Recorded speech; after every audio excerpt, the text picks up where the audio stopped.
சிறடிக்க ஆசி சீரியல் ரொம்ப விறுவிறுப்பாக போயிட்டுருக்குன்னு சொல்லாங்க. நம்ம ரோஹினி அவங்க வந்து பார்த்திங்கன்னா மனோஜை செக்கப்புக்கு கூப்பிட்றான்னு சொல்லாங்க. செக்கப்புக்கு கூப்பிட்டோன்னே மனோஜ் அவங்க மறுப்பு தெரிவிக்கிறாங்க. ஒருவேளை என்னால் தான் குழந்தை பிறக்க நான் இத்தனை நாள் நினச்சிட்டு இருந்தேன், இப்போ உனக்கு செக் பண்ணால் தெரிஞ்சு போயிடும் யாருனால குழந்தை பிறக்க மாட்டேங்குது அப்படின்னு சொல்லி பேசிக் செக்கப் பண்ணுறதுக்கு தான் கூப்பிட்றாங்க ரோஹினி அவங்க. ஆனால் மனோஜ் அவங்க மறுப்பு தெரிவிக்கிறாங்கன்னே சொல்லாங்க. ஏற்கனவே இவங்க இன்னொருத்தர் கூட லிவிங் டுகெதரில் இருந்தார்னே சொல்லாங்க நம்ம மனோஜ் அவங்க. ஏன் அவள் கூட இருக்கும்போது உனக்கு குழந்தை பிறக்கவே இல்லை, ஏன் கூட இருக்கும்போது பிறக்கல, அப்போவா நம்ம செக் பண்ணி பார்த்தலாம் அப்படின்னு சொல்கிறாங்க.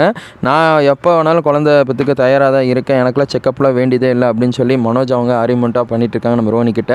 இன்னொரு பக்கம் இதுதான் சான்ஸ்ன்னு சொல்லி ரோஹினி அவங்க பார்த்திங்கன்னா குழந்தைய, அதாவது நம்ம இவங்க கிறிஸை தத்தெடுத்து வளர்த்துறதுக்கு வாய்ப்புகள் அதிகமாக இருக்குது. இன்னொரு பக்கம் முத்து மீனாவும் ரொம்பவே சிரமப்படுறாங்க. நம்ம கிறிஸை எப்படியோ தத்தெடுக்கலாம்னு சொல்லி பேசி முடிவு பண்ணிகிட்டே இருக்காங்க. ஆனால் வீட்டில் மறுப்பாக வந்துக்கிட்டே இருக்குன்னே சொல்லாங்க. இது எல்லாமே யாருனால வந்திருக்குன்னா நம்ம மனோஜ்னால தான் குழந்தை பெற்றுக்க முடியலன்னு சொல்லி டாக்டர் அவங்க சொல்ல போகிறாங்க.